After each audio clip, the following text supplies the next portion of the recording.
ہماری اسٹیبلشمنٹ تو طاقتور ہو لیکن وہ ہمیں کمزور کریں تو یہ سودا نہیں چلے گا، یہ سودا نہیں چلے گا۔ پھر قوم کو مضبوط بناؤ، قوم کو مضبوط بناؤ، عوامی اداروں کو مضبوط بناؤ، پارلیمنٹ کو مضبوط بناؤ۔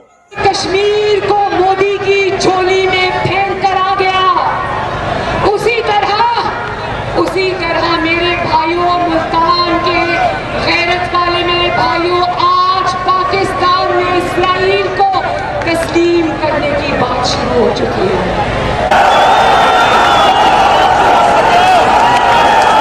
السلام علیکم جی، میں ہوں تائسر المیر اور آپ دیکھ رہے ہیں میر ٹاکیز۔ ملتان کا پی ڈی ایم اے کا جلسہ کامیابی سے اور خیریت سے ہوا، اور اگر اس کی ایویلیویشن کی جائے کہ یہ جلسہ ملتان کا کہاں سٹینڈ کرتا ہے پولیٹیکل کامیابی کے حوالے سے اور سیاسی امپیکٹ کے حوالے سے، تو میں یہ ضرور کہوں گا کہ یہ جلسہ، اس کو ہم سپر ہٹ بلکہ میگا ہٹ بھی قرار دے سکتے ہیں۔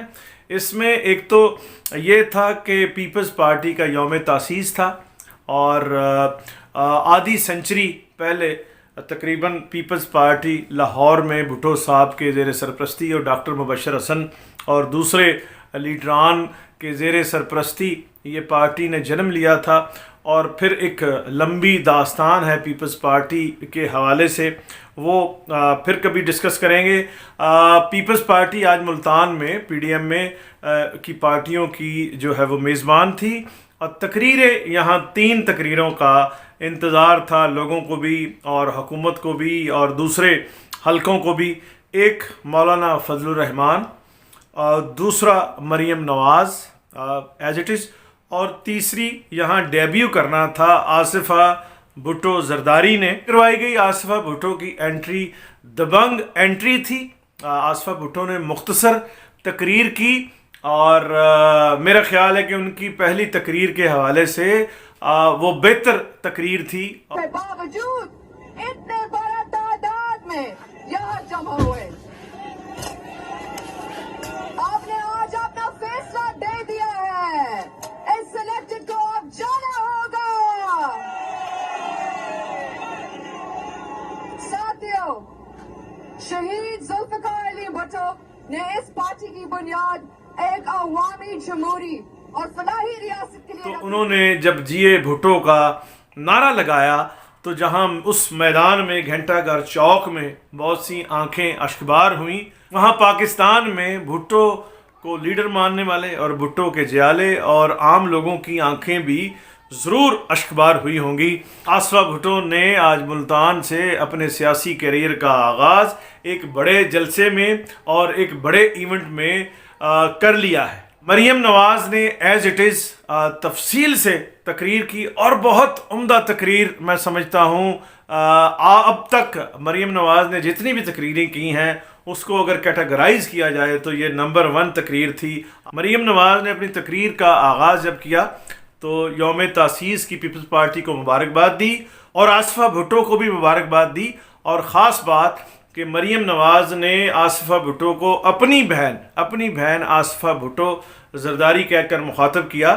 تو یہ میں سمجھتا ہوں کہ سیاست میں ایک بہت ہی اچھی سپرٹ ہے، اور یہ سپرٹ پیدا ہوتی رہتی ہے، لیکن ہمارے ہاں سیاست میں اور کنگ میکر جو ہیں ان کو شاید یہ جو سپرٹ جو ہے وہ کوفت دیتی ہے، تنگ کرتی ہے، ان کے لیے مضر صحت ہے۔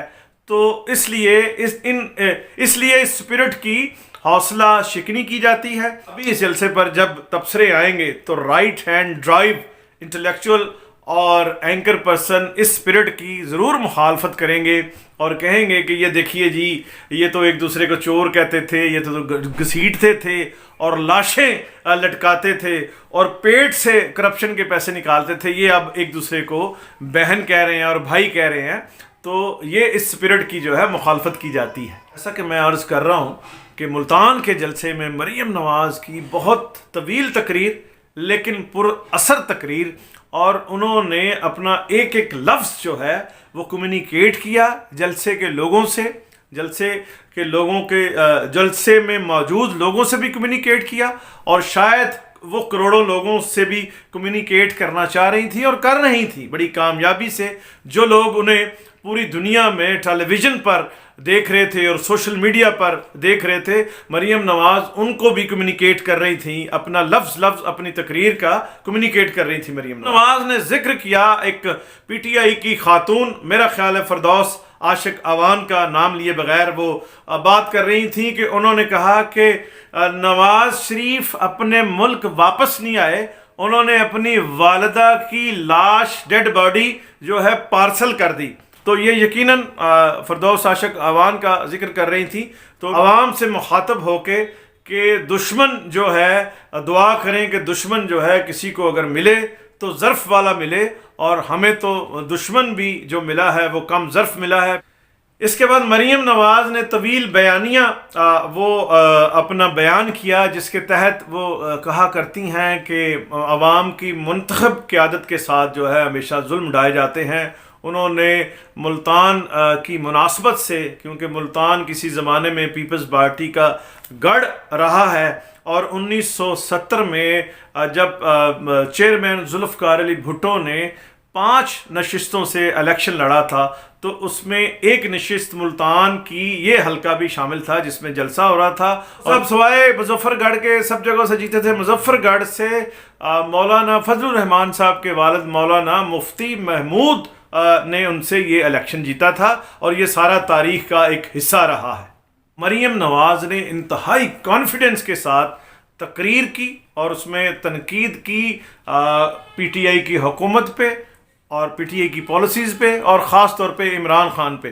انہوں نے کہا سب سلیکٹرز, سب تو نہیں, 2 سلیکٹرز, 2 سلیکٹرز, 2 سلیکٹرز مل کر پوری قوت کے ساتھ اس بس کو دھکا لگا رہے ہیں, لیکن وہ بس چلنے کا نام لے لے. سروسز بنائی ٹیکس بچانے کے لیے, لیکن بندہ ایماندار ہے. علیمہ باجی نے سلائی مشین سے اربوں روپے کما لیے, لیکن بندہ ایماندار ہے. کالا کا محل بن گیا, کبھی کہتا ہے ٹی وی میں دیا, کبھی کہتا ہے قرض لیا, کبھی کہتا ہے میں نے اپنا فلیٹ بیچا. منی گالا کا محل بن گیا, لیکن بندہ ایماندار ہے. فورن فنڈنگ کیس کے اندر 6 سال سے بھاگا ہوا ہے, 6 سال سے مفرور ہے, لیکن بندہ ایماندار ہے.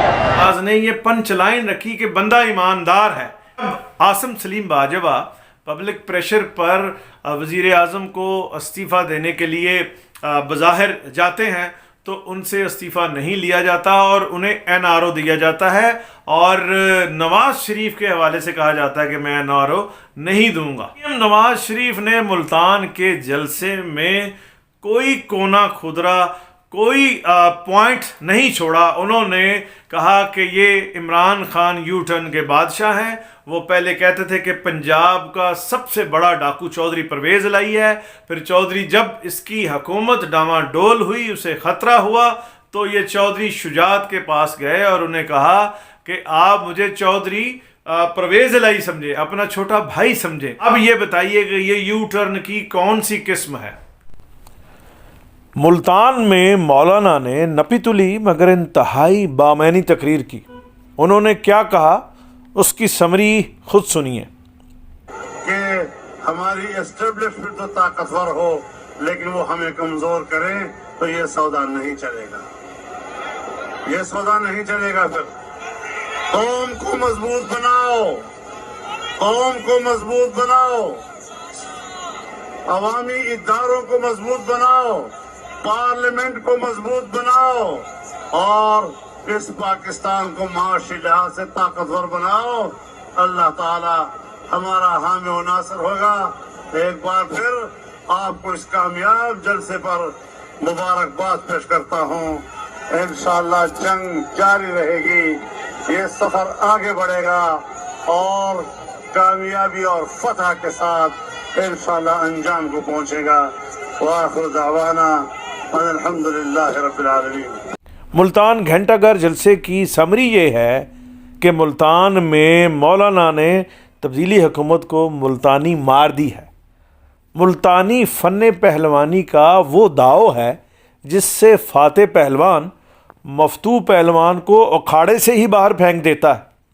ملتان جلسے کی سمارٹ موو یہ ہے کہ مولانا نے 13 دسمبر کو لاہور جلسہ منعقد کرانے کے اعلان کے ساتھ یہ بھی اعلان کیا ہے کہ وہ حکومت کی طرف سے ملتان کا جلسہ روکنے کے لیے حکومتی جبر کے خلاف پورے ملک میں ہفتہ اور اتوار کو احتجاج کریں گے۔ مولانا نے اور پی ڈی ایم اے نے جو کرنا تھا کر دیا۔ اپوزیشن کی اس تحریک کو کامیاب کرانے کا باقی ماندہ کام خود وزیر اعظم عمران خان اور ان کے شعلہ بیان وزیر اور مشیر کر دیں گے، کیونکہ تجزیہ نگاروں کا کہنا ہے کہ اپوزیشن کی حکومت مخالف تحریک کی کامیابی کا سہرا خود حکومت کے ہی سر ہے۔